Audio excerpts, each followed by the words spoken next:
hey, you can create this lifestyle, get rich, be wealthy, have a family, have a wife, live that lifestyle, or you can create this lifestyle, join a gang, join a lifestyle of crime and robbery and death and whatever. And I said, I want to choose this option. Success, and it was a quick plummet down to nothing. So I spent all of this money that I should have invested. I should have been smarter with it. I had a high-rise apartment and cars, flights. There will be one day I'm in Miami, next day I'm in LA, then I'll go back to Miami again in the same week. And I would spend money frivolously, I would gamble. I would do all of that just to kind of feel like I was on top. I went down to nothing in a short period of time because I didn't actually understand what it took to run a business. And I think the reason that people don't hit results, people fall into hard times, people hit challenges and don't progress is the lack of vision. I think that's why there's more divorces, failed relationships, suffering businesses, suffering team members. It's all because of the lack of just one thing, vision.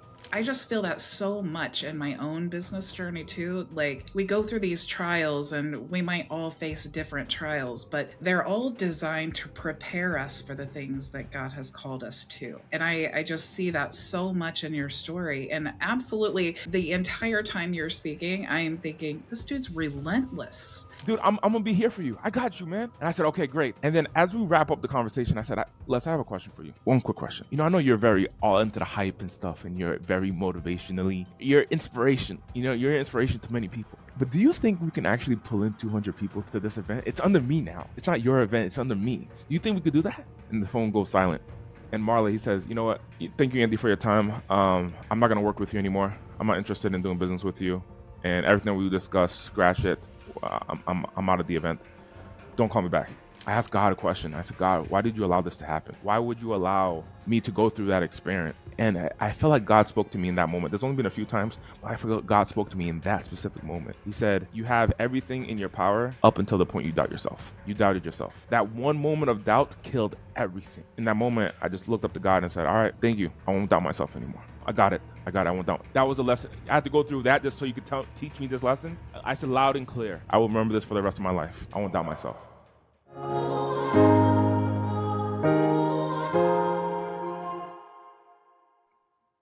All right. Welcome, everyone, to today's episode of the Leverage and Lead podcast. I am blessed enough to be joined here with my co host, Marla Harmon. And our special guest this week is Andy Audate. If you have not heard of Andy, you probably just joined HighLevel because Andy is all over the place. So, welcome, Andy. Thank you so much for joining us. Bridget, thank you so much for having me and be a part of this. Yeah, it's so Welcome, awesome. Andy. So, Andy, for those of you who don't know you or they're unfamiliar, what do you do and who do you serve? So I serve high-level agencies and I serve coaches and consultants. So my SaaS is designed for coaches and consultants. And then I started a high-level service-based business a couple of years ago, well, at the beginning of 2025, primarily, to really service them and support them in their growth. And how do you do that? We give them coaching and then we give them technical support. So we give them the coaching on how to acquire customers through webinars. And then the challenge with acquiring customers through webinars is because you end up getting customers in droves. The support and onboarding is how we service them on the back end after their sales. So, So, how did you? I'm sorry. Go ahead, Marla. oh no, so Andy, I was just going to ask that's actually how I know you from, I don't know, several years ago. I remember learning a little bit about your webinar expertise and thinking, wow, that's really interesting how he's built an entire ecosystem around performing webinars and acquiring clients in that way. Would you kind of speak just a little bit about a little bit more about the webinar portion that you do? 2016, 2017, 2018, between 2016 and 2020, I was hosting seminars and filling up seminars for some high profile motivational speakers and business gurus. And my job was a field sales representative going out into the field, selling tickets. And I wasn't interested in social media. Like back then, if you look at my social media, me and my counterparts, all of our social media is like, a picture of our family. And we haven't posted in 9 months, and it's a picture of our dogs. So my job was just to fill up these seminar rooms for these speakers. And then in 2019, I said, hey, I'm going to start hosting my own tours. and I'm hosting my own event under my name rather than me promoting other people's names. So I did a mini tour, and I think I did 3 or 4 cities under my name in 2019. And then 2020 was my big breakout year where I was going to have 13 cities under my name. And those 13 cities, the first one was March 2020 in Atlanta, Georgia. Never been to Atlanta, but I sold tickets to an event that was Andy's breakout year. And then I called them, and I called the hotel, and I'm like, hey, I'm going to ship out the speakers and the microphones and all that stuff to your hotel. Just want to confirm the address. They said, hey, event's canceled, bro. I said, what do you mean? I just paid you guys a bunch of money. I got tickets sold. Events canceled because of the pandemic. and and that 13 city tour had to figure out a pivot. And I caught wind of someone hosting their seminar on Zoom. Didn't know that was called a webinar, but they were hosting their event on Zoom, and I started hosting events on Zoom as well, and then figured out like, hey, I could do the same thing. And then my wife, well, my girlfriend at the time, but it dawned on me where one day I did a 3-day event, and it was in a spare bedroom. We got a brand new apartment just so I can host webinars. We got in that spare bedroom. I did an event, and we did like 75 grand in revenue or something around there. And I remember seeing the Stripe account, and I went to the living room, and my wife was watching Netflix with a dog. And I come out and I look at my wife, and I'm like, oh, my girlfriend at the time, and I'm like, I don't have to travel to do this anymore. I'm gonna master this game. I'm gonna figure out this, like, how to consistently do this, because I don't have to travel to get in hotels and flights and pay for event managers and pay for production people and so on and so forth to make the same 75 grand. I could just do it in a spare bedroom on a computer and go and have dinner with my wife that night. So that's where the journey of webinars came from. It came from the challenge of the pandemic, having to pivot, and then figuring out how to master the game. Shortly afterwards, I learned about HighLevel after doing webinars. I learned about HighLevel, and then as I learned about HighLevel, YouTube University was telling me to do it a one-on-one sales. Like, hey, go call a lead, go call a plumber, and pitch him on missed call text back. And I would do that, and I would call insurance companies. I would call these different businesses, and it wasn't working for me. And I remember thinking back, like, what do I know? What's unique about me? And I was like, man, I know how to host events. I know how to get people together, and I know how to pitch from the front. So I just did that for my SaaS, and it started working out very well. So how did you get started, like managing events and working with speakers? In 2016, there's a motivational speaker. His name is Les Brown, and I joined his coaching program, or his course. And so that's 10 years ago. So it's wild to say that's a decade. But when I joined his course, and I flew down to Miami because the sales guy who was selling me the deal, I wanted to see their office. I wanted to like kind of be connected to them. And before I did the deal, it was like, I don't know, a $5,000 course. It wasn't even a big number, but I flew down there and I said, I want to see the office. I want to see your operations. And before I make this big, huge leap of an investment. And when I flew down there, the sales guys bring me around, showing me the CEO and all the people who run Les Brown's company. And now, mind you, Les Brown doesn't come to the office. He lives in Ohio. The office was in Miami. It was like a third party contract that that someone had for Les Brown, the motivational speaker's name, right? So it's not, Les doesn't like work and operate that business. It's under his name. So when I flew down there, I meet all the people. As I'm about to leave, and I'm like, yes, I'm signing up. Count me in. I'm gonna be a member of the course. As I'm about to leave, Les Brown, the motivational speaker, walks in, and he doesn't travel there. He doesn't go there. If anything, he'll go there once, maybe twice a year if he's in Miami. He just happened to be in Miami at that time for another speaking event that someone flew him out for. And he just said, hey, let me just stop on by. And as he walked in, I'm walking out. I'm about to head over to my hotel, and I'm about to take a left into the lobby. He walks in, and I'm like looking at him. I'm like, oh, shoot. Like, I know who that is. And he walks past me, and I walk right back behind him. And I said, hey, man, I just, joined your course. He says, congratulations. And he touches my face, and he says, young man, you look like me when I was younger. And I was like, dude, you sound like just like the YouTube videos. And and like his voice sounds exactly the same as the YouTube videos. And I was just wild. So I said, I'm staying here. So I canceled my Uber, stayed here, stayed at the office, and I overheard that they were having a tour, some tour around Florida. They were going to Kissimmee, Orlando. They were going all over Florida, and then they were going to start traveling outside of Florida as well to sell his courses. And I said, I want to be a part of that. So I went to their leader, who was the president at the time, and I said, hey, I want to be on tour with you guys. And at the time I was 21, and they laughed. And I said, I could be a motivational speaker. I can speak on stage. Now, mind you, if you think about a 20-year-old, maybe I think I just turned 21, coming in and like, I can be a speaker. I can speak on stage. I can motivate the crowd. Like, that is normal where people think about that about themselves, but they don't have the skill. They don't have the communication. They don't have the experience. They don't have the tenacity. They don't really have what it takes. And I could say that looking back, that was probably true. But today, back then in my head, I was like, man, I've been through shit, man. I've been through a lot of stuff, man. Come on, let me tell my story. And they said no. They said no multiple times in the most nice way. They said no, no, no, no, no. And throughout inside the course, so I just signed up for the course. In the course, they would have these Q&A calls, these coaching calls, and I would just pitch them all the time, like, give me a chance to be on that tour, give me a chance to speak. This is gonna give me purpose in life. And after about 7 times, the president ended up saying yes, but you'll be a salesperson. If you want, you got to earn your spot, and your spot is not even on the stage. Your spot is to fill up the room, because that's what my job is. I got to start filling up the rooms. So what I'll do is I'll fly you out to the different cities ahead of time, and you'll go to different businesses, and you'll go sell tickets to the event. And I said anything to get me in.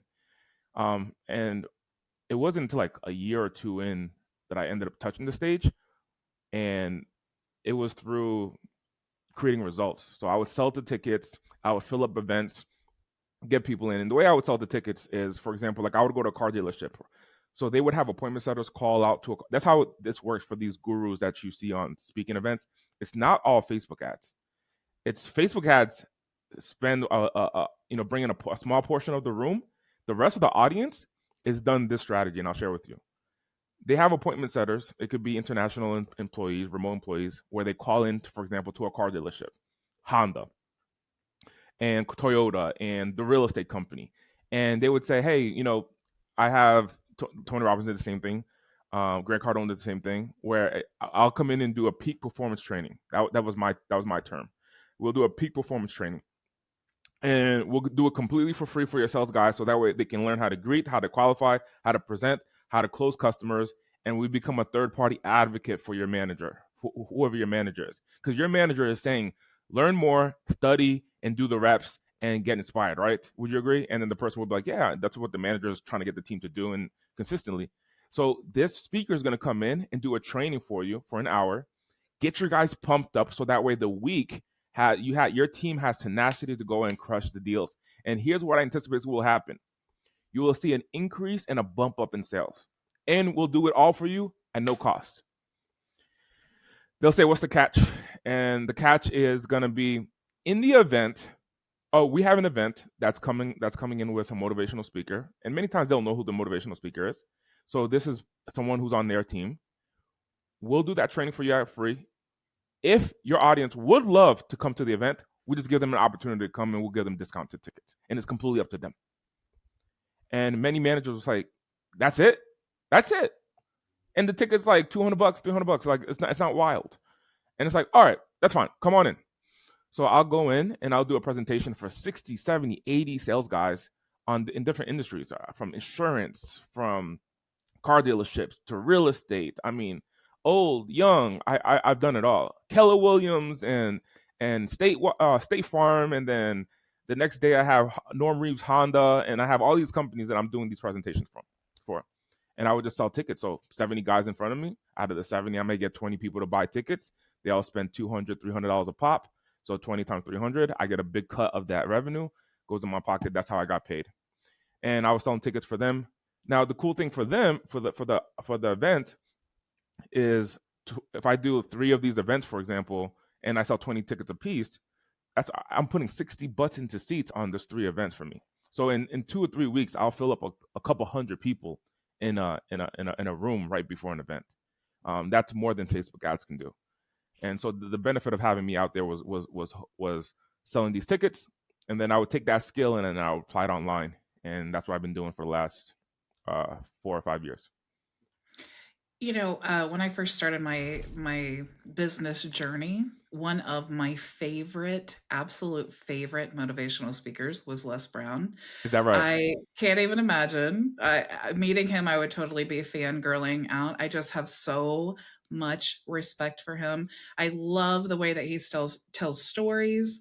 I mean, he makes you feel like your friends talking. I love the story that he talks about buying his mom the house and all of those things. What do you think? What did you ever get a chance to work with him, or did you Yeah. learn any lessons from listening to him speak and all of that? Are you a coach or consultant trying to build your business with HighLevel but feeling overwhelmed and overworked? Are you putting in long hours but still struggling to land your first client? You're not alone. Many entrepreneurs believe they just need to work harder. But what if your problem isn't your work ethic, but your lack of a system? I've spent the last 6 years perfecting a system called the Vision Blueprint. It's a structured method to build a successful business with HighLevel without the burnout. Stop the insanity of endless trial and error. Join my free community today and get access to all my tutorials plus live coaching with me 4 days a week. Let me personally guide you as you implement this system and build the life that you want, not just the business. Now, back to the conversation. Yeah, I started off just like, as a salesperson, then I climbed, I want to call it the ranks, but I built enough of a relationship. So what ended up happening is 2019 was like me getting started to under my own brand. 2017, I held my first event by myself. So I just finished Grant Cardone's 10X Growth Con, his first 10X Growth Conference, and I kind of felt in my gut like, hey, I'm propping up a lot of other men's name. When I would call in, I would say that, I'm calling from so-and-so's office. It would be Les Brown's office, Grant Cardone's office, this person's office, that person's office, right? And so I said, I'm going to host my own event. And it was September 29th, 2017, Los Angeles, California, at the Marriott LAX Hotel. And I posted it on Facebook, and I told the president of Les Brown's camp that, hey, I'm going to host my own event. And I invited him to come out, the president of Les Brown's camp to come out. And he said, dude, I'm gonna be there to support you. Now I'm promoting my event. Now what's different is I have to like build up courage on my own name now. So I'm going to businesses and I'm saying, I'm the guy you want to learn from. And so I don't have the big name to back me. But I started selling tickets regardless. I think that confidence that I made it up in my own head. Like I was like, man, I've done this 100 times. And most importantly, I've done it in my brain 100 times. And by going in there with that confidence, I went and I started selling tickets. Now, I didn't sell as many tickets as I would have with the big names behind me. However, here's what happened. Through that effort, I get a phone call. And it was, I remember leaving the gym. I was living in LA at the time, and I get this phone call. When I get this phone call, it's Les Brown. I know it's Les Brown because I have his number. I would text him just because during the event times, the days of the event, I was the liaison, bringing him to his hotel room, bringing him down, being backstage, bringing him with the microphone, and I would serve him. I would pick him up from the hotel. So I spent a lot of time with him. If that was your question, I spent a lot of time with him. So when we would land into a city, I would get a text message. Because I was already there. If you remember, I'm already in the city. I got a rental car, I got a hotel, and so when Les would come down, the production people would go to the hotel, set up the room, the conference room, and then when Les is there, I would get a call like, "Hey, Les is here. Can you give him a VIP experience? Bring him to the hotel and set him up and so on and so forth." So I would do that, and I've done that for years. Pick up his luggage and spend a lot of time with him. Now, in my first ever seminar by myself, Les calls me and he says, "Andy, why didn't you tell me you're hosting an event?" And I said, and Marla, this is gonna this is gonna psych you out right here. I said, Les, I didn't think you would speak at my event. Like, I don't have 70 grand to pay you. I'm 20, 22, 23 years old. Hosting my first one. I don't got $70,000 just to give you for an hour keynote, brother. But I'm over here selling tickets for $200 a pop, paying my rent. That's what I'm doing right now, man. And he's like, look, you don't been on so many events with me, filling up my events. I want to do this for you. Wow. I want to come speak at your event, and I'll give you a discount. And I think it was like a 90% discount. So I'll charge you $7,000. And I was like, still in the back of my head, by the way, I'm like, oh shit, like I don't even think I had the $7,000. But I said, wow, that's amazing. Okay. And he's like, look, we're gonna go on my social media and we're gonna post. I got like 1 million followers. We're gonna post about your event. We're gonna do a Facebook Live and we're gonna run ads. Okay. I'll take the money that you give me and we'll run ads. Okay. Now I wasn't in the world of digital marketing back then. So I don't know what ROAS is, what return on ad spend is, what a funnel is. I wasn't keen to none of it. Right. I was a guy who sold tickets. That's it. And then we spent on a call about an hour. I'm in front of my house. I just left the gym. I got my shorts on. I'm in front of my house. I didn't even want to leave the car yet. So I speak to him about an hour. He's like, we're going to run Facebook ads. We're going to go live on my Instagram. I got 1 million organic followers. I got an email list in LA. I've been in LA so many times. I got leads that I will send the email to. And I'll give you 90% off. And I'll take that $7,000 and I end up putting it towards the ads, man. I got your back, brother, man. And so we talked for a whole hour. And we come up with the greatest plan. And I'm like, okay, this is going to be it. This is not only my breakout event, but I got the man, the myth, the legend going to be a part of it. And at the end of the conversation, as we're wrapping up after this, like talking about the whole entire plan, and he says, by the way, Andy, I am in Los Angeles. I said, what do you mean? He says, I'm at my his granddaughter's house. And I'm visiting Los Angeles. And I said, oh yeah, I remember I dropped you off there one time. He's like, yeah, that's where I'm at. So dude, I'm gonna be here for you. I got you, man. And I said, okay, great. And then as we wrap up the conversation, I said, Les, I have a question for you. One quick question. I know you're very all into the hype and stuff, and you're very motivationally, you're inspiration. You're inspiration to many people. But do you think we can actually pull in 200 people to this event? It's under me now. It's not your event. It's under me. Do you think we could do that? And the phone goes silent. And Marley, he says, you know what? Thank you, Andy, for your time. I'm not going to work with you anymore. I'm not interested in doing business with you. And everything we discussed, scratch it. I'm out of the event. Don't call me back. I'm all set. Thank you. And he hung up. We just spent an hour talking about this whole plan. I asked you a question, and then now you're out. Like, what happened? And when that took place, I'll tell you, I learned the biggest lesson of my life in that moment. Probably still to this day. And I'll share with you what that learning curve is, and this is why I tell the story publicly, because he had already told me that where he was at. He already told me he was in Los Angeles.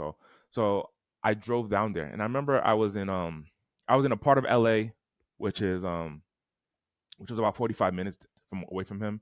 I sped over there. I think I made it in 19 minutes. I could have gotten hurt. I could have gotten pulled over.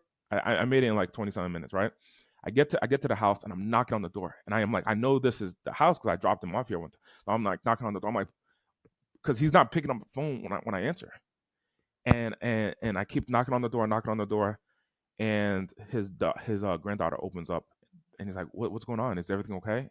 And she recognizes me because I've been there a few times, just dropping him off. And I said, I was talking to Les. I was talking to your grandfather, and this happened, that happened. And he's like, he's filming a commercial in Orange County. Like he's staying here, but like I don't know what you got going on. It has nothing to do with me, but he's not here right now.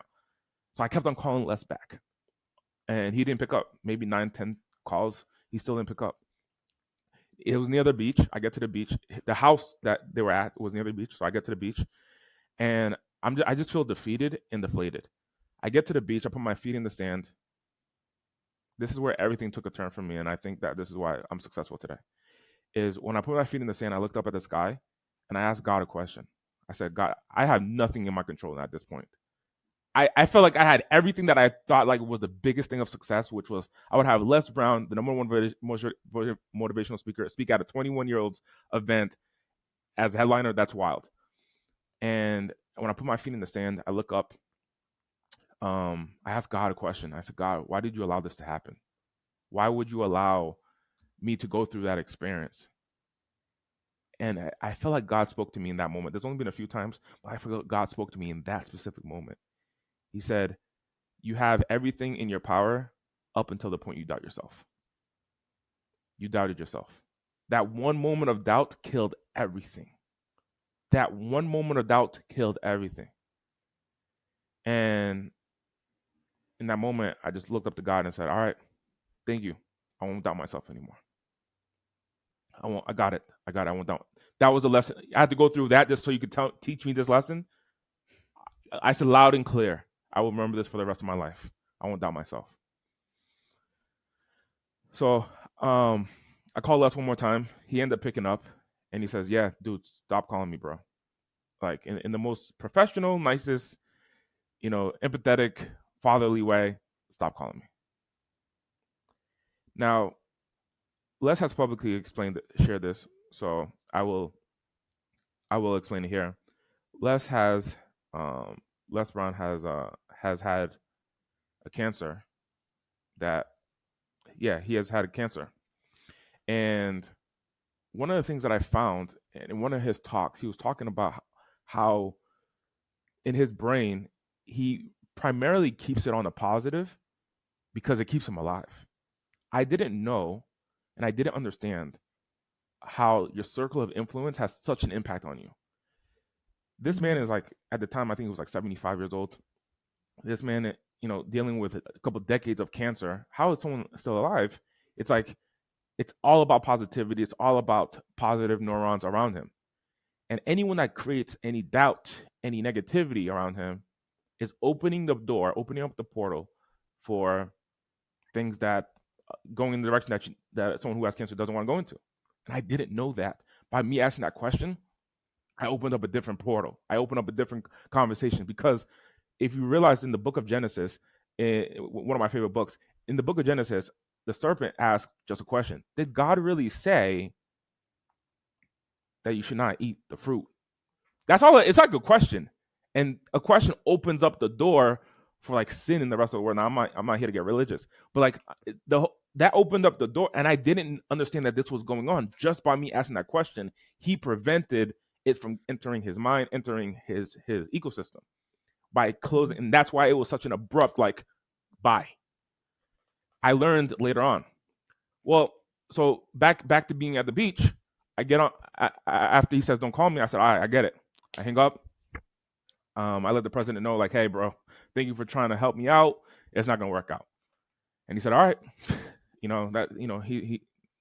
runs his schedule. So I went back to my house and I, cleaned up, and I went back to the grind, and I started selling tickets day in and day out.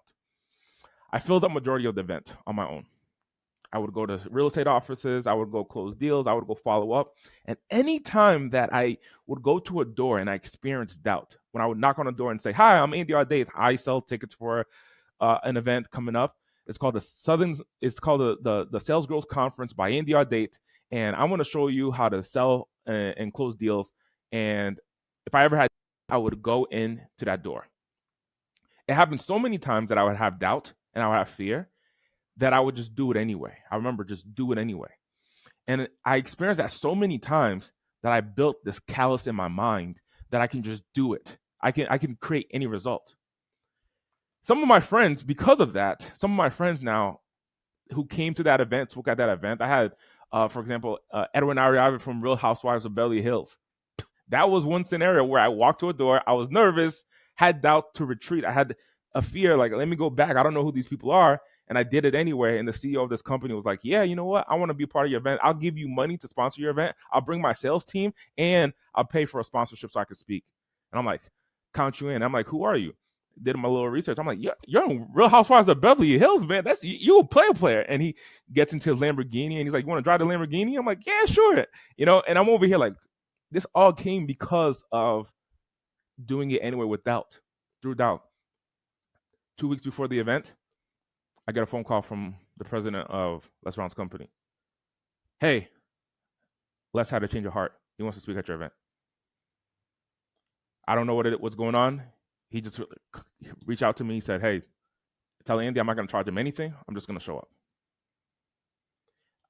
And I said, events pretty much filled up, man, at this point. But I got you. I got a spot for Les.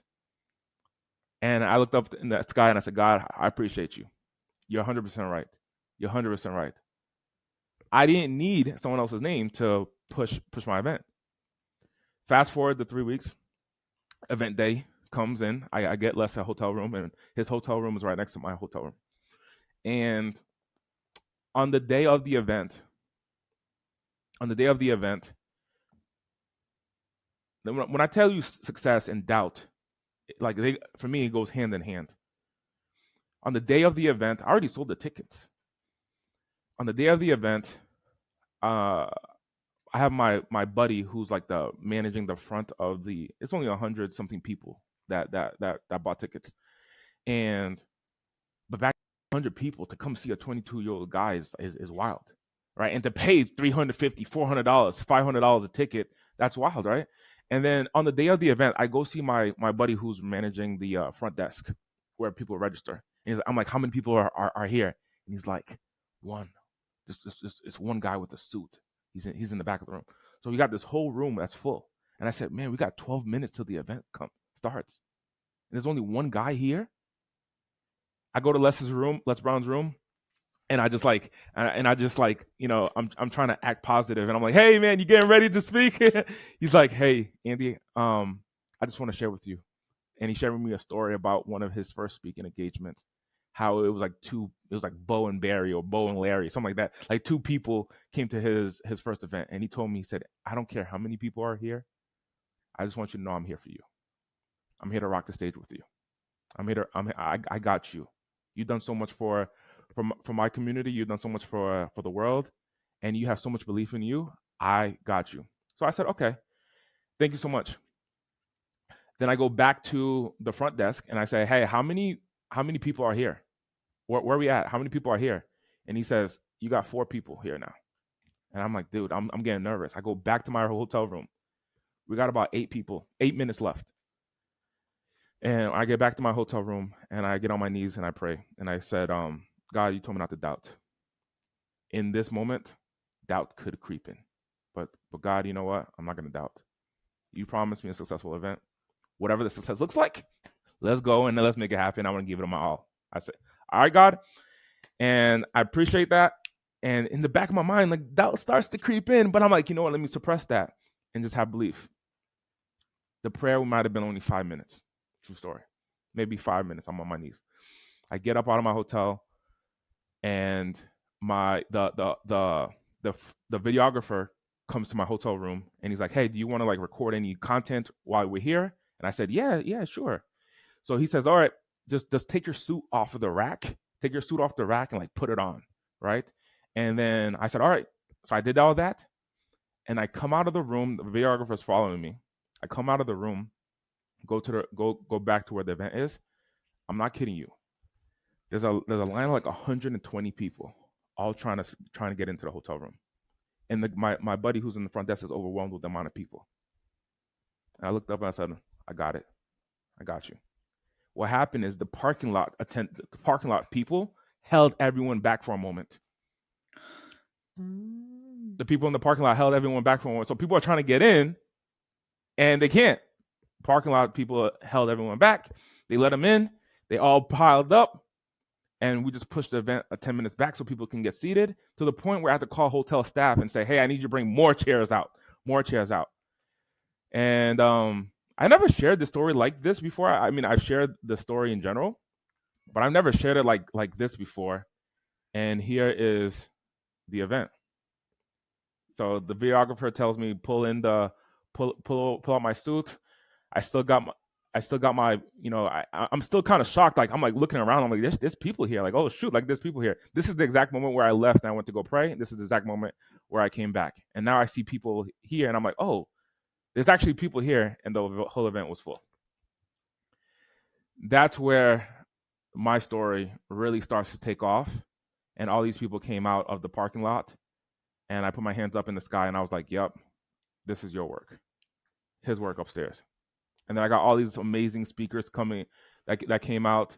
This is Charlie Chino from Lightspeed. This is the president of the company. Les Brown came in and spoke, and a bunch of other phenomenal speakers came in and spoke and was a part of that event. So I take those principles and I apply it to my business today. So I'm trying to fight back the tears right now. I know, I have goosebumps. And a little misty-eyed. I know, me too. Does it feel like snapshots are either too basic to help or too complex to fit your business? Trying to untangle someone else's workflows can feel overwhelming, but it doesn't have to be that way. I'm Marla, and I work with agencies and business owners to design and build custom CRM and AI systems that actually align with how you operate your business. If you're tired of trying to do it all yourself, let's connect. Reach out at marlaharmon.com. Andy, in that whole story, I just see like you were being prepared for this. Mm-hmm. You were being tested. And I just feel that so much in my own business journey too. Like, we go through these trials and we might all face different trials, but they're all designed to prepare us for the things that God has called us to. And I just see that so much in your story. And absolutely, the entire time you're speaking, I am thinking, this dude's relentless. Like, that's the word that keeps coming to my mind. I'm thinking of like 21-year-old Andy, who's just full of like just ambition and ready to go, but like all the different obstacles that I think of myself as 21 years old. I was like just trying to go to the bar and have fun with my friends and all that. But you were so relentless and ambitious. Like, where does that come from? I think when I was younger, I had experiences where the house was cold, and when the house was cold, my mom would say, sleep with a jacket, put a couple of blankets on top of you, and sleep with the big comforters, the big blankets, and maybe stack up 2 or 3 of them and go to sleep. And I said, and I'm like, why do we have to do this? Why do we have to operate like this? And I don't have the $900 because the oil for the heater is $900. I don't have the $900. And time there were different moments in my life where we didn't have the financial resources to live a certain lifestyle. The basics. I remember my dad saying he's gonna go to New York to go get sneakers and clothes. I asked for some sneakers and clothes, and he comes back. He's like, I didn't have the money. I'm talking about this is at 11 years old. So I'm going out trying to figure it out at 10 years old with whatever resources that I have. I'm from the East Coast. I'm from the smallest state in the country, which is Rhode Island. In the smallest state in the country, I'm from the smallest city in that state. It's 1 mile radius from, 1 mile from end to end in that whole city. And I'm shoveling snow, going door to door, trying to shovel snow when it was snowing. And then when it's fall, I would rake leaves for $10 a pop, trying to make ends meet. From me, right? My parents would take care of the house, and even that many times was in jeopardy, right? It wasn't always. I didn't even know if we were always going to have the same place to stay. There was always complaints about the mortgage or the bills and so on and so forth.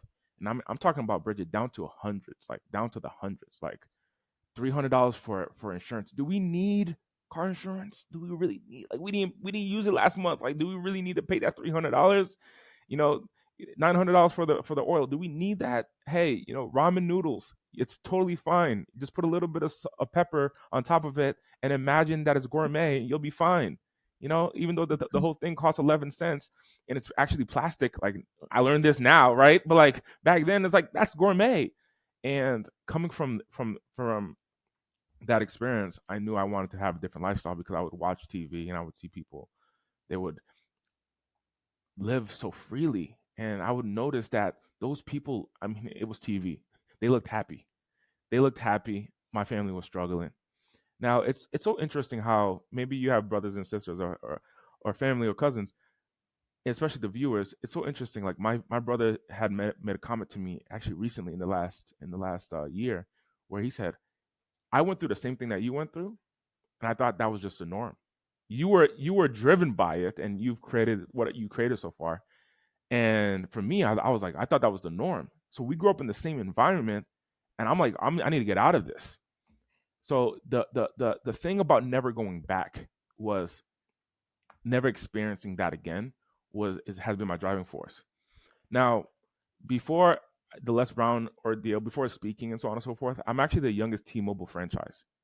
I owned a T-Mobile store in 2013. I got into the cell phone industry. I was like essentially like my real first job, and I was selling cell phones in the mall. And I got a chance to become. T-Mobile had just acquired a company called Metro PCS. I worked at Metro PCS. Today it's called Metro by T-Mobile, but they had just acquired a company. T-Mobile just acquired Metro PCS at the time, and I was selling cell phones. And I remember one of their leaders came in and said, like, we're growing like wildfire, man. We need dealers. And I went to them. I said, hey, man, I'm 19 years old. Hey, brother, can I sign up to be a dealer? And they said, what? I mean, I just graduated high school, man. I'm free. I graduated high school, and I went to my master dealer, which a master dealer means like kind of like an agency in HighLevel, in the world of HighLevel, like an agency in a sub account. So let's say I was working for a sub account, and I went to the master dealer and I said, hey, can I work under you? I'll open up my own store under you, and on paper, on T-Mobile's paperwork, it'll be through you, and that's actually how T-Mobile grows. They just work through master dealers. They don't work with individual dealers. So each master dealer might have 15, 20, 30 sub dealers. So I was one of the sub dealers. So I opened up one store. That one store, we did something strategic where we sold phones on financing and payback programs.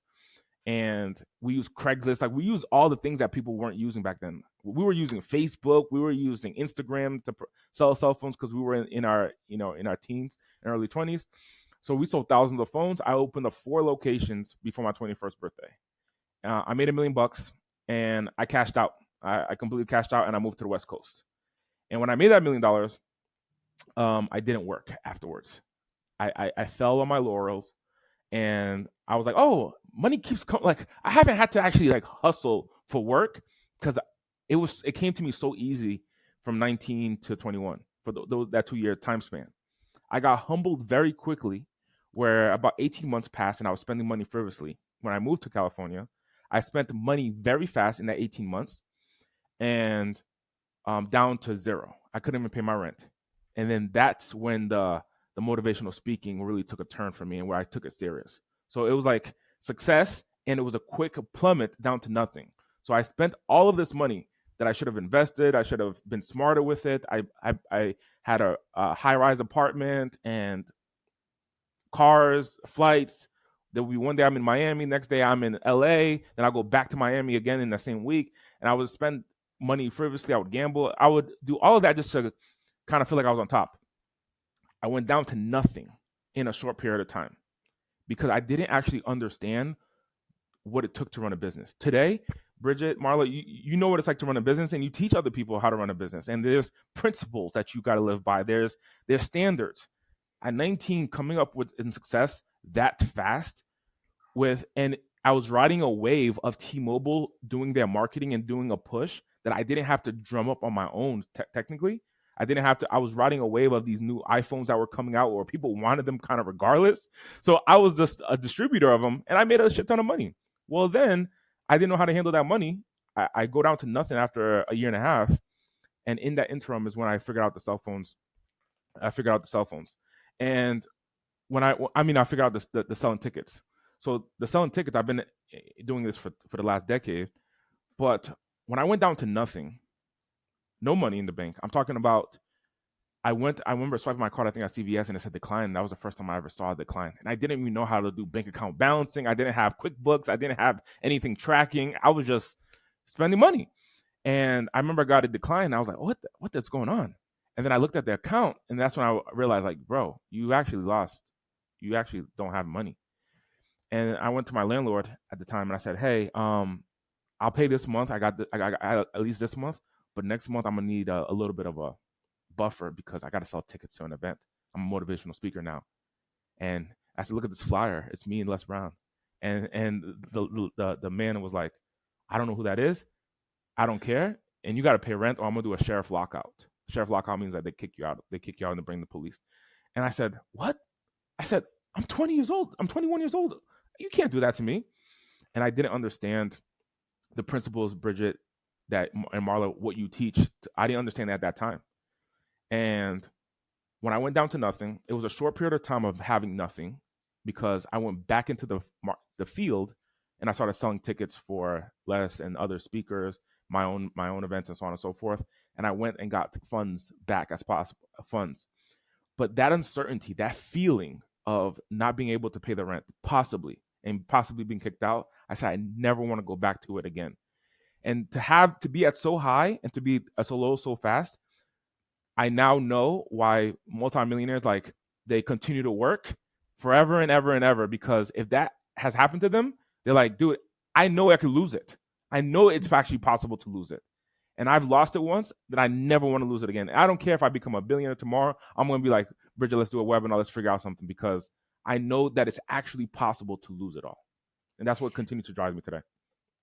Andy, you can we go back to when you were talking about being a kid and some of those struggles that you and your family had? And, I was thinking, usually there's either a person or an event or a surrounding that shapes us to end up choosing to be positive and to keep going, or to possibly go in a different direction where you make really bad choices in your life. Was there someone in your life that, kind of inspired you at a young age to kind of keep going and maybe plant seeds for your faith or anything along those lines?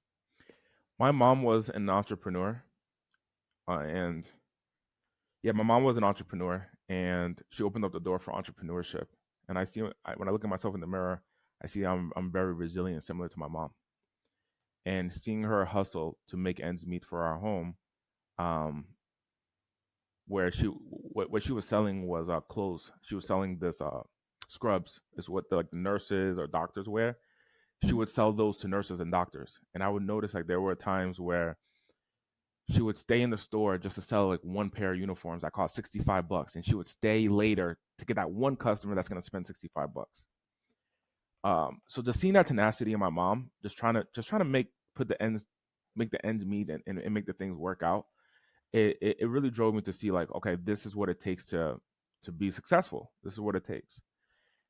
It was on my own afterwards where I started to learn more about business.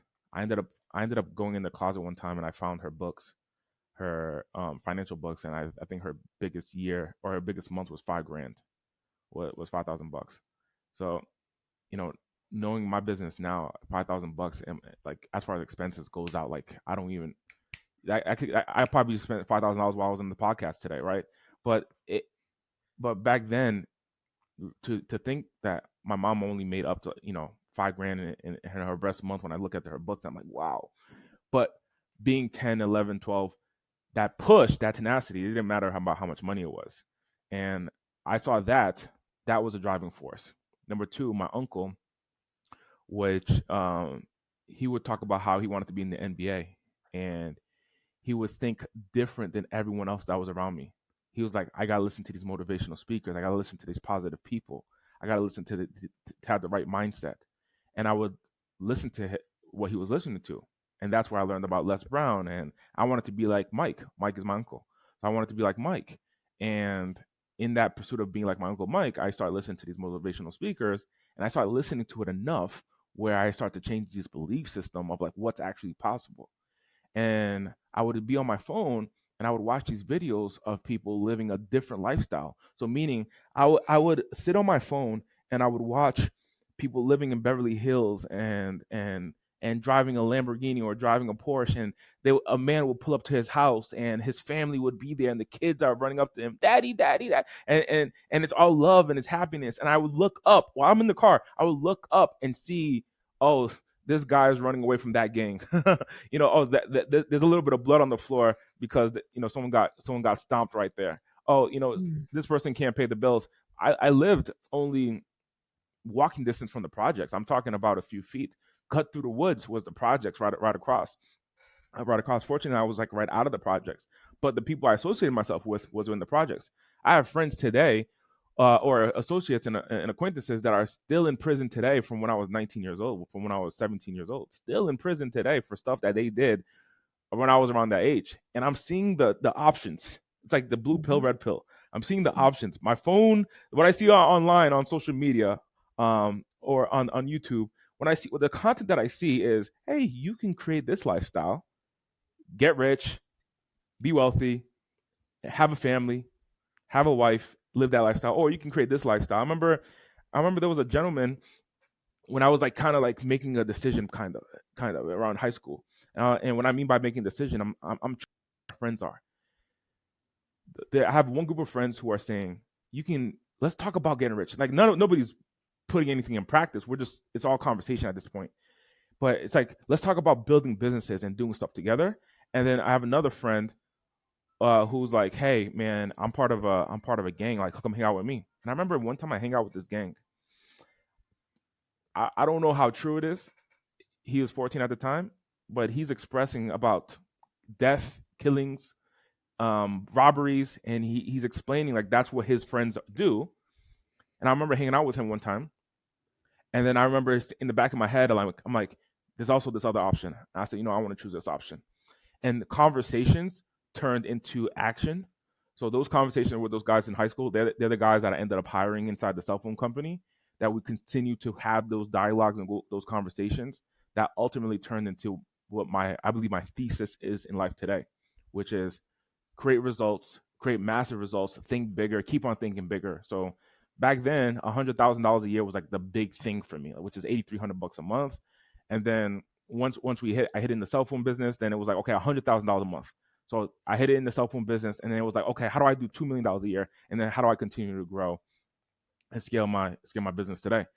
So I think when you choose around who your friends are, you just have different conversations. And I'm sure, like, I remember Marla sitting with you, right, at HighLevel's conference, right? And you were, we're sitting down and we're talking about how faith and business commingle, how those two commingle. So like, those are the types of conversations that I want to have.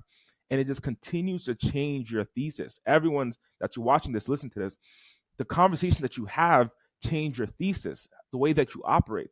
Now, if you can change the operating system in your brain to realize what's possible, your results start to change. So for me, a lot of friends that I grew up with are single, have baby mama drama, that kind of world.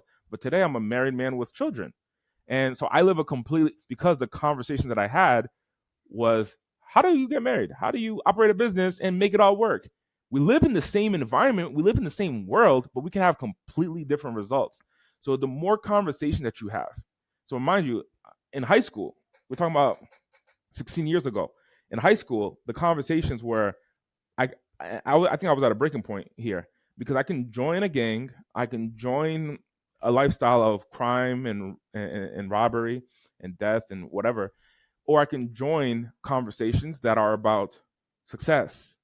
And at 16 years old, and that's what I wish for my daughter, at 16 years old, the person that I wanted to be, although my bank account didn't show it, in my mind, I saw it. I saw myself traveling. Like, I just came back from Asia a week and a half ago. I fly business class there. I lay on a bed on the plane.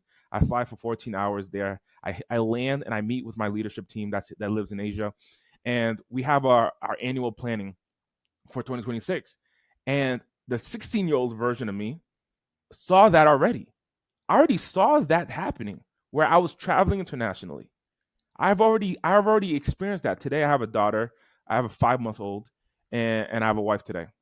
before I married my wife, before I have my child, I've already witnessed in my brain what my life was going to be like, which was, hey, we're gonna fly. I don't want to fly you in the back of the plane. I want to fly you in the front of the plane. How much does that cost? It costs $5,000 a ticket. I said, okay, so I need to have a business that can afford this. And I told my wife this when she was my girlfriend, and I'm like, that could have been why she married me. I don't know, but the whole point, I shared with her the vision of where we're going, and I think the reason that people don't hit results, people fall into hard times, people hit challenges, and don't progress is the lack of vision. I think that's why there's more divorces, there's more failed relationships, suffering businesses, suffering team members. It's all because of the lack of just one thing, vision. If somebody on the leadership team, if somebody in the home could have a vision that's so big that everyone else could fit into that vision, and they could be the crazy one. They could be like, how in the world do you think you can make that happen? How in the world do you think you can possibly make that happen? You're the crazy one. But then ultimately, over time, as you start progressing, it's like, I knew that you could. And what's going to happen is that you're going to attract different people that are on a similar wavelength that also wants to experience that. Even if you don't have the results today, that's also wants to be able to experience that. And then that's when you form your leadership team around your life and you have those conversations. Andy, what lessons did you learn, especially about your circle of friends and your circle of influence, after the T-Mobile, or after you lost all your money and you found yourself, now you've got to move back up the ladder? What did you learn about your circle of friends at that time? Because I think, did they make fun of you? Did they say, yeah, I knew Andy, he, whatever, that was a temporary, that was a fluke, he got lucky? Or were they super supportive, like, you can do it, Andy, you can get it all back? I mean, what did that change at all, your circle of influence? Or did it just stay the same and everybody was great and supportive? I only have 3 people that are still friends from that time. I only have 3. One of them was actually in the business, in the cell phone business. He's still in the cell phone industry today. He's a leader at AT&T today, but back then he was my partner, like what Bridget is to you in this scenario. And so he's still a friend of mine. And I had 2 other friends that weren't in the business. One of those friends, so one of those friends was a faith-driven man. He didn't care about the money. He didn't care about the changes. He cared more about the relationship and my relationship with God. So that was the first thing. I was like, okay, that's cool. Like there's a foundation here that's bigger than anything else. And another one was my best friend, and he was oblivious to what was actually taking place inside my finances. He had no clue. There were signs where I'm like, I can afford certain trips and certain experiences, but everyone else, dozens of people, I lost. I think part of the reason why I lost them is because twofold. Number one was I would be asked about questions about finances. Can I borrow this? Can I use that? Can you hire me? Can you hire my mom? Can you hire my sister? Can you give us money? Why do I need to work? Like, you already got it. Can you take care of us? I was the one that would pay for experiences. Hey, we're out on Friday. Like, I got you. The tab is X. I got this, and so on and so forth. And I realized that those weren't friends. They were taking advantage of me. Now, I had a sense of belief that anything was possible. Those 3 friends that I still have today, the conversation that we had was all about possibilities. What is possible for us? The friends that are no longer friends, the conversations were about other people. So-and-so, Bridget's doing this, Marla's doing that, John's doing this, John's doing that, all about other people rather than about possibilities. So those people, they live, in my experience and what I saw, they lived in a fairy tale of what could happen, and I took action and made it happen. And so ultimately, we lost connection, we lost relationship. And when I made enough money, I ended up moving, and I moved to LA, thinking that LA was going to be a place where everyone's happy. I thought everyone's happy. Have you ladies been to Los Angeles? No. No, No, because it looks like everybody's not happy. I thought Yeah. when I looked on social media, I was like, everyone's smiling. This is amazing. No. And it's so funny because it's like, what is your perspective? Like, Mhm. what is like? I made it all up because when I landed, I remember sending text messages and photos. I said, everybody's here is happy, everyone's smiling, and I would just, my brain was conditioned to just see people smiling because I already made the assumption that everyone in California was happy. It wasn't The until I lived there. algorithm gave you more of what you wanted to see. Of course, right? And I think my internal algorithm also showed that, right? If someone was frowning, I wouldn't put attention to them. But when somebody was happy, I was like, yeah, see, I'm I'm proven right. This person's smiling. And and ultimately I lived there long enough to realize like, no, there's Skid Row, there's people that are broke, that people can't pay their bills. It's tough, man. And I was living in a fairy tale. And unfortunately, I didn't have to. I wasn't. I financially, I was around cool people, and then it wasn't until I hit rock bottom again that I was like, oh, does not last forever, and effort has to be continuous. You can't put in a year of effort and be like, okay, I'm gonna retire now. I'm out. I'm done. That was the uneducation that I had. I wasn't educated, but but the friends that I choose. Here's how I choose them today. Action steps. I go to events. I go to a lot of events. Go to in-person events that are surrounded by a similar topic. And I try to mingle as much. When I go to conferences and seminars, I actually don't sit in the events 9 times out of 10. So like if I go to a HighLevel's event, for me, many times I'm in the I don't think I've ever sat down at a HighLevel event in the audience. I'm That's either kind of what I did this year too. I the recent really one. didn't, yeah, I didn't Mhm. really go for the speakers. It was outside of those sessions that I got the most value because of exactly what you're saying.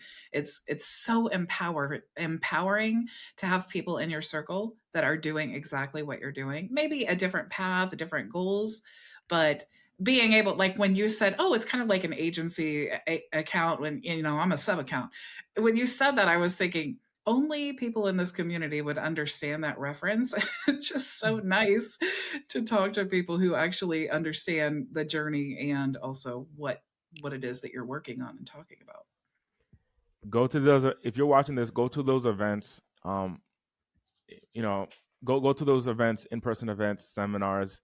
If Marlon Bridger hosts them, show up. The opportunity is in the show up, whether it's online, whether it's in person, and then just sit down and connect and just talk. And what happens, you start picking and choosing, and you start relating with people, and you start saying, oh, I think the same way you think. Okay, then you got business relationships forming, and then you got, my wife was my wife before I met her. She was an attendee at one of my seminars, and Mm. she was a front row attendee. And true story, actually, when I was 24 years old, I started to ponder about getting married. Like, maybe I want to settle down one day. And I was watching how Tony Robbins met his wife. And this is why I tell you, you can create anything you want in your life. I'm talking about anything that you want, like anything that you want. It is so true. If you just have that that belief, and then when doubt creeps, you listen to your belief more than you listen to your doubt. I think anything. I just sat down with my wife, but I'll share with you how I met her. I just did an exercise. I think anyone here who's married or wants to be married or has a business partner, you guys had to have this conversation. And I'll share with you. But before that, 24 years old, I'm watching Tony Robbins and his wife Sage on a video podcast thing that they're doing. And I said, I was curious, how did they meet? I watched the video, and Sage was at one of Tony Robbins' events. And I said, wow, I want to experience like that. I don't want to meet my wife like at a bar. I mean, I don't go to a bar, but like I don't want to meet my wife at a bar. That would be cool to meet her at a conference or at a seminar. And a couple months later, I had an opportunity to host an event. This was an event with some big name speakers that were very popular in the Los Angeles area.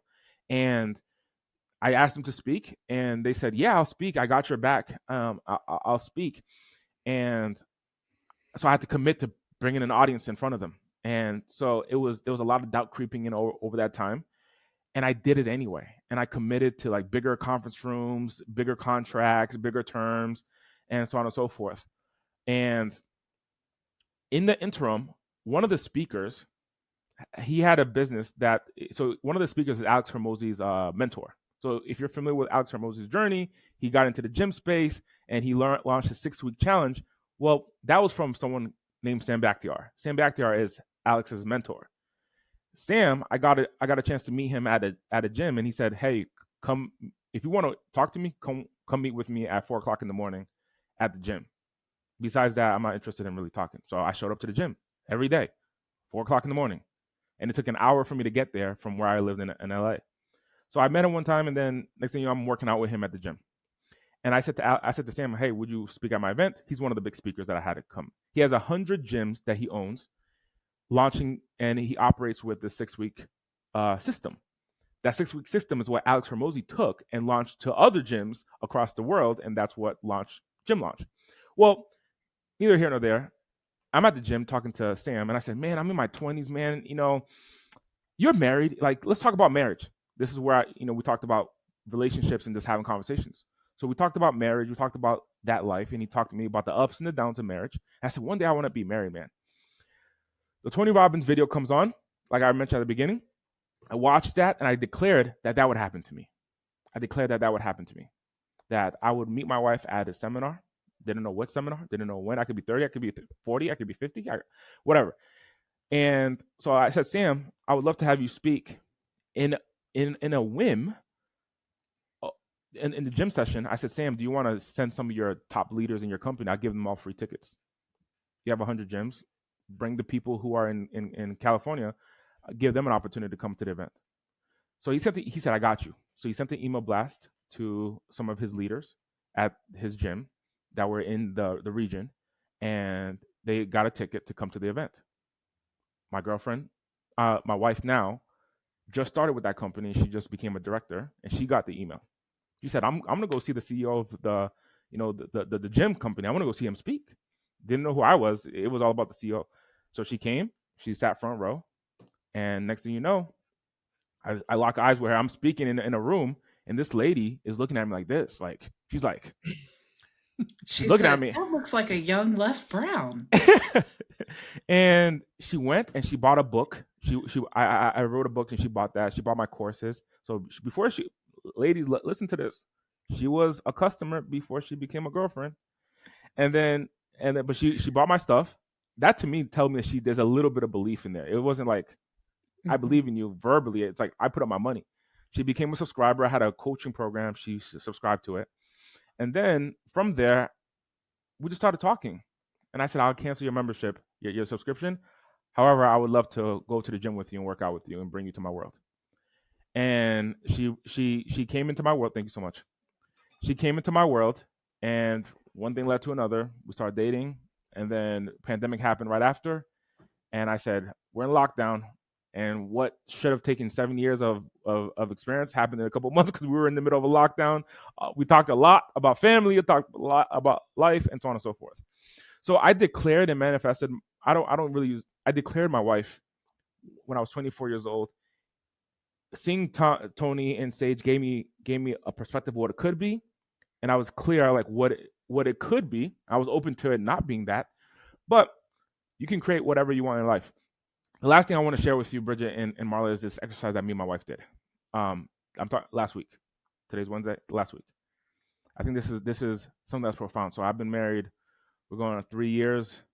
Been with her for 6 years, and we did an exercise that we never done before. I said, "I want you to." I said, "I truly believe that I can create any level of income and any result that I want to create in my life. I really believe that." We just finished a milestone in 2025. And we did 7 figures on HighLevel. And I was like, man, now we have a child together. I think I'm thinking too small. I'm being vulnerable and honest with you. I said to her, "I think I'm thinking too small." Because I was in the cold plunge one time. And this is me telling her, I was in the cold plunge. And when I was in the cold plunge, I said, in a conversation with God, I said, "I would like to have a child. If it's possible, God, would you allow me to have a child?"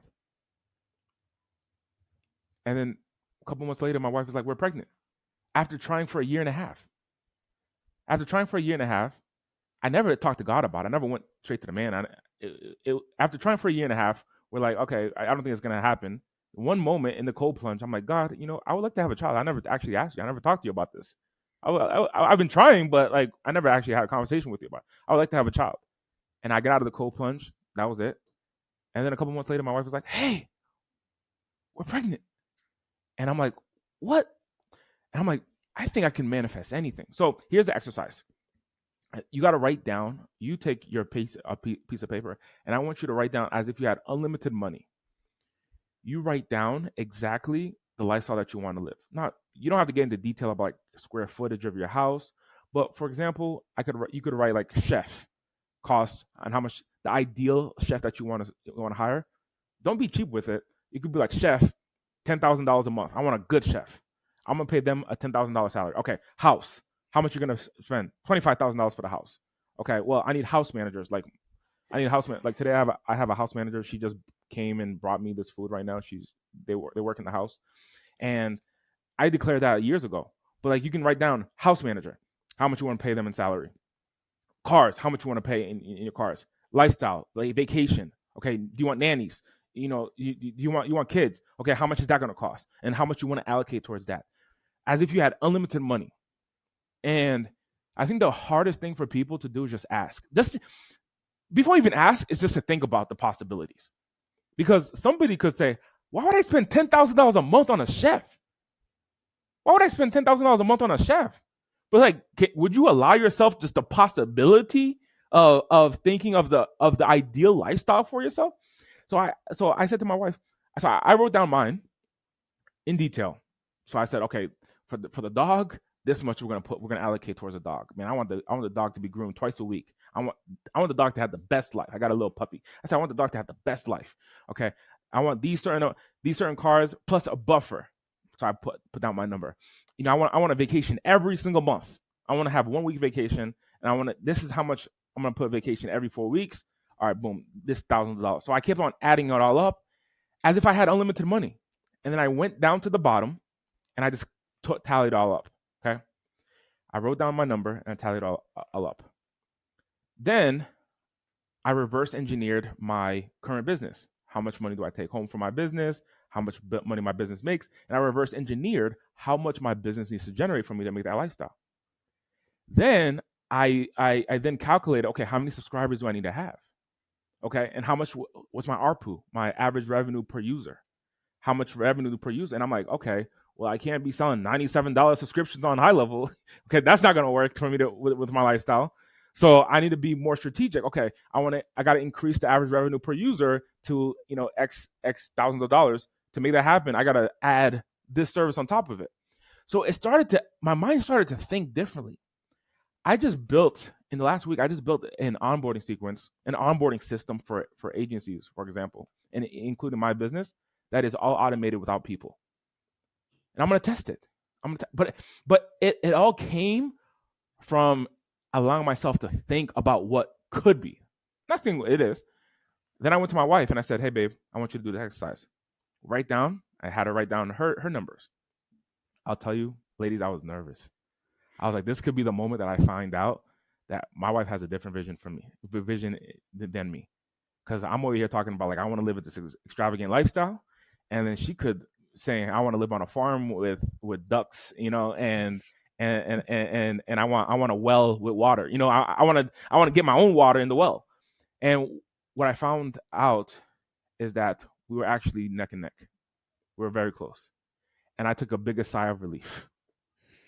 That was the big sigh of relief, because I could have learned something that I didn't want to learn. So that opened my eyes. Number one. Number two is I found everything that she incorporated was already included in my number. So her vision naturally is inside of my vision. Her vision, everything that she talked about, I'm like, it's already included in what I wrote down. Plus I wrote a lot more. So everything that you want, I can incorporate in my vision. So if we look at my vision as the big domino, if I hit my vision, your vision comes true. Because we'll be using the same chef. We'll be living in the same house. We'll be using the same chauffeur. So a lot of what you already said is already incorporated. Thank God. Okay, now we are clear on our mission. As soon as we wrote that down. I just walked away. She walked away. She went to bed, whatever. The next day, she's like, hey, I'm looking at some real estate. I think we should invest. Listen, this is the plan that I have. And it was all because of just daring to ask. Now she's having a conversation with somebody who has some property, who has some real estate property, that wants to get rid of the real estate property for nothing. Just wants to get rid of it for nothing. And my wife has done over 150 fix and flips. So now just by asking, the conversation and your brain starts to circulate to identify what are the opportunities to make that happen. I went to my team on Monday. Today's Wednesday. 2 days ago, 48 hours ago, I went to my team and I explained this to them. My accountant was on the call, and I said, "This is the revenue goal that I have." And he says, "I don't know how you're gonna do that. I have no." I said, "I didn't ask you. You give me historical data." I said, "Every time that I've given you a number, you've always challenged it. Every time I give you a number, in the last 5 years, I had the same accountant.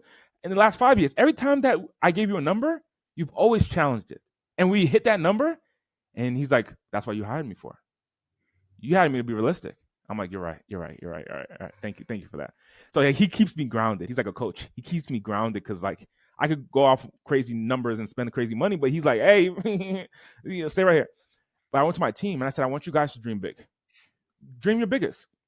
I got one guy who's like, and I want to buy this huge compound for my entire family, and I want to do it based off of my salary. I'm like, dude, that's a couple $100,000. If you're gonna get that from this company, this is what needs to be true. Your retention needs to be like this. He calculated his retention needs to be 0.01%.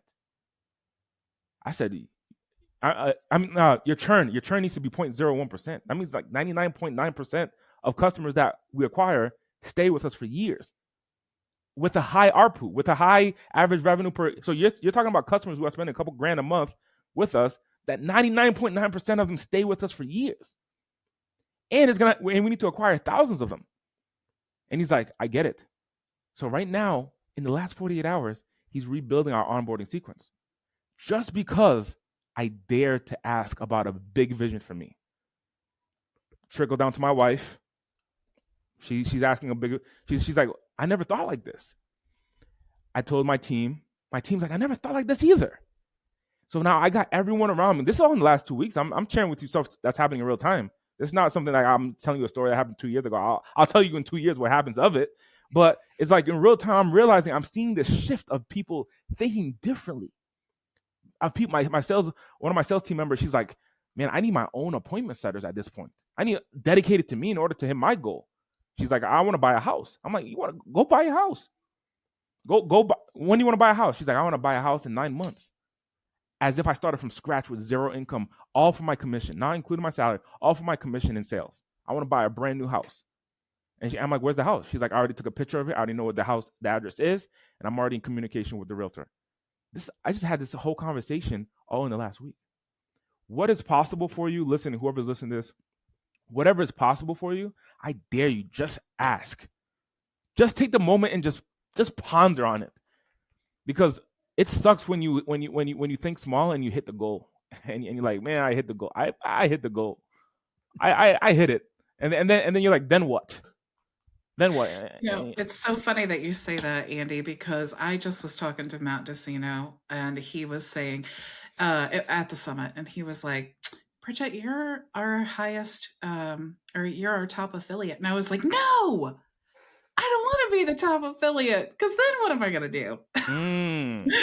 It was so eye-opening for me that it's like, wow, my goals are really so small. It's really crazy. But Andy, I love that shows how powerful you are in essence, because if you're like, hey, if I can knock that out in such a short period of time, what is your ceiling? What is that breaking point?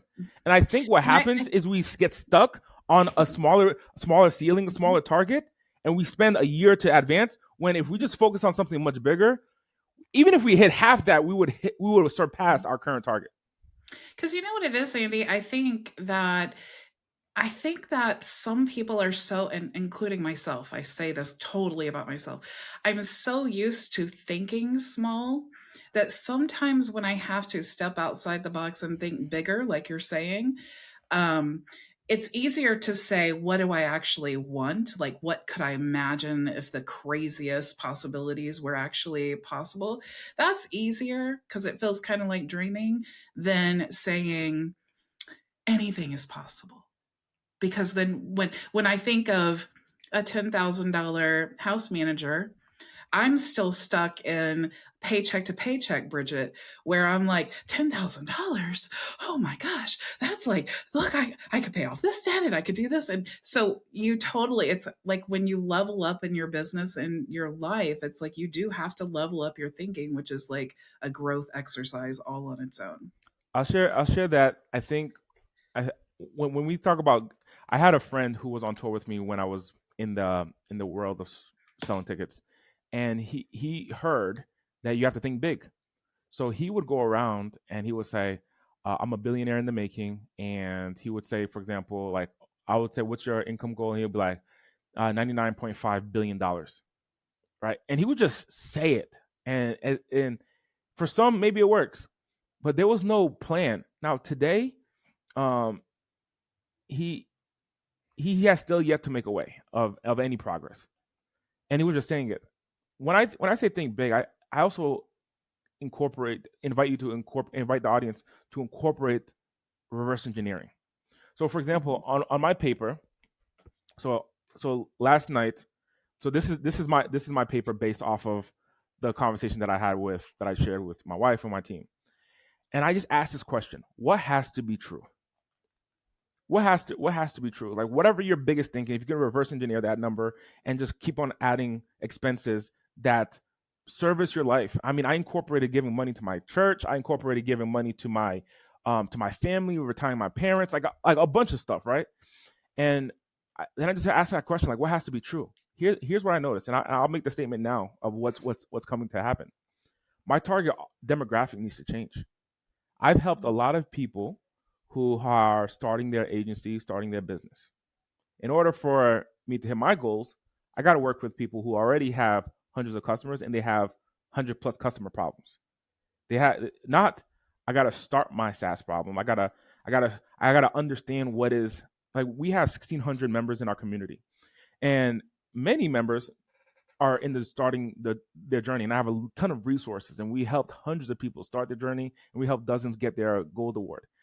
But I realized in order for me to hit my vision and to support my family in the way that I want them to be supported, and for me to take care of my family, and then for me to take care of my team's family, and have a grandiose vision, I gotta help other people who have big visions as well.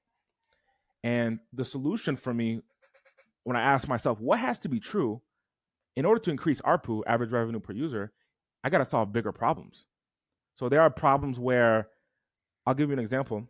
I'm working with, there's a ton of demographics in my community, but there's an agency, for example, that is is their problem is I want to make my first $5,000 a month.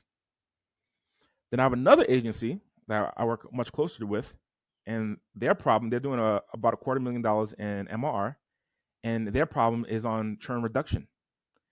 When we calculated by incorporating certain systems that my company can offer them, by saving them 1%, by retaining 1% of their customer base, just 1% from canceling, it would put $285,000 into their pocket.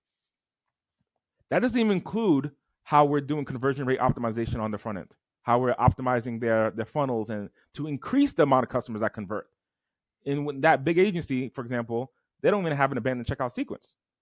So like all those small things that we're like, oh, did you know that if someone opts in on your landing page, you can convert more just by adding text messages and emails to have them come back to the page to sign up? Did you know that? Did you know you can add webinars, and you can add this infrastructure? And they're like, oh, I didn't even think about that. So if we increase a small percentage on the front end and decrease on the back end, the people leaving, it's adding millions of dollars to this agency's top line revenue.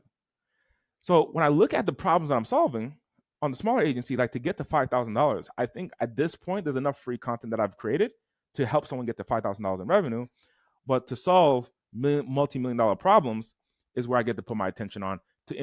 And all this came in the last 2 weeks, really discovering when I asked myself, what has to be true? What has to be true in my life? What You has know, to be true, my.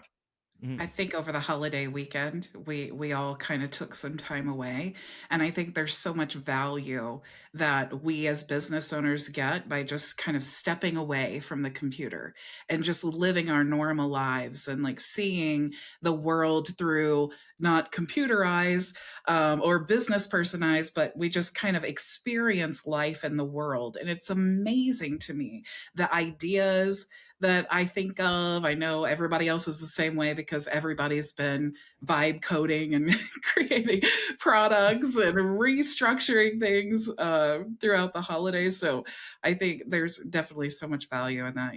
You're so right. And Andy, thank you so much for your time. I really appreciate it. For everyone else, I know you've got probably overwhelmed by the value that you get from listening to Andy. So thank you so much for joining us for this episode of the Leverage and Lead podcast, and we'll see you next week. Yes. Bye. Bye. Wow, Bridget. Again, I don't know. We just keep like leveling up with the amazing guests that we have. Andy was so good. I had no idea about his background with public speaking and Les Brown, but that was so incredible. And I would love to hear more of his speaking and follow him further. What did you take away? You know, it's kind of like what I was saying in the episode in the podcast. It's like hearing his whole story, it's so inspirational. I adore him. I didn't really know that much about him, just like his professional like business side, but I didn't really ever have the opportunity to have a conversation with him and learn more about him as a person and his journey.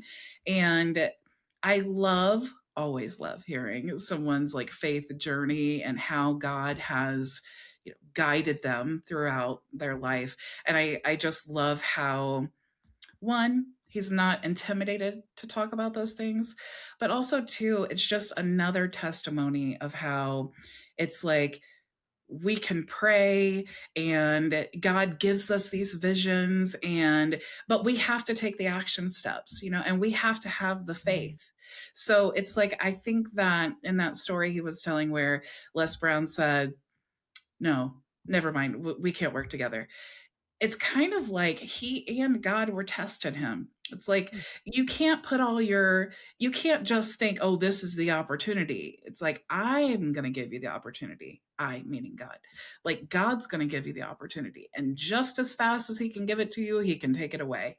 And it's like, you have to learn those lessons. And what if Les had just, they went on and planned everything and all of that? Andy would never have come away with that valuable lesson that he says was the turning point for him in his life. So in the moment when Les is like, yeah, we can't work together, I know his soul must have just been like in the pit in that moment. But it was also the moment, like while it seems like a storm, it's also the moment right before everything changes. Yeah. I have no doubt that God was literally cultivating the soil, right? And helping him grow into the man that he is today, and so that he could help others. I mean, I don't know about you, but I know I've certainly been in places in my life where I relied on the goodness of others or the relationships, and so building that foundation so that you're who you are is based on what you know, not what someone else knows, or what understanding that God has equipped you and you are ready.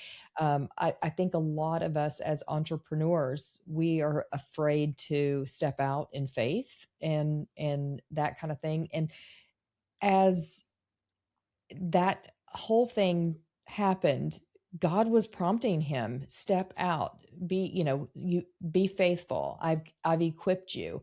And had he not, he could have crumbled, but he didn't. He just kept going. And I think as entrepreneurs, that's a really hard lesson that we have to face when things aren't going the way that we want.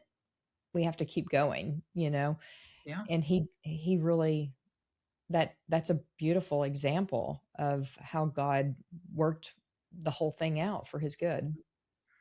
And like I was saying, the word relentless, he just was absolutely relentless in his search or his climb for the vision that he had for his life and pursuit. That's the word I was looking for. He's relentless with his pursuit.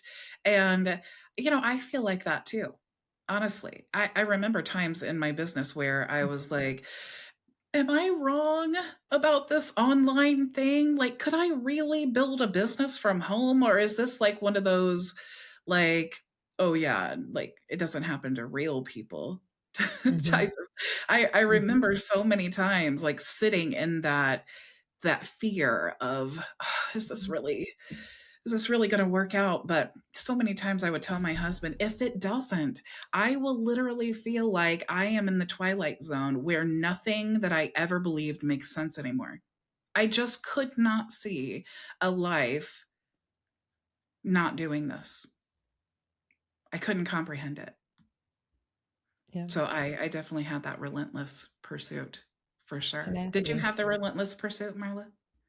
I did. I would just kind of say, like, I feel like as entrepreneurs, if or business owners, you kind of always have to have that. I mean, don't get me wrong, there are days or even weeks where you experience, setbacks, or you are you've got to struggle, but the part of being an entrepreneur and is that you just keep going. Like, that is ingrained in you to keep going. And I don't know, like for me, goals are always, to me, being an entrepreneur is kind of like if have you ever seen a dog race where the dog is chasing the rabbit? To me, that is it's almost the epitome of business. You're constantly chasing a rabbit. And like, if you reach the goal, that, you push your goal out, keep going, like keep pushing your goal. And so that's, to me, it's like a dog chasing a rabbit. You never kind of, you should never get to the end. Mm-hmm. Oh my gosh, could you imagine if you did though? It would be so boring. It's like when It would Matt be. said, "Oh, you're our top affiliate," and I was like, "No, I Yeah, don't know. you got to have something to strive for, I right? don't know how to accept that." Yeah. Oh my goodness. Oh, what a But anyway, journey. Andy was incredible. Yeah. I would love to have him back in at some point. And his faith is so firm. I'd love to just have a faith conversation with Mhm. him. Like, I want to know when it started, how he got there, Yeah. like all the things about how he implements it in his business. All I the know this things that this we 1 as hour is just not enough time. it's not. It was so good. You know. Well, Oh, thank you everyone for joining us for this week's episode, and we will see you next week. Bye. bye.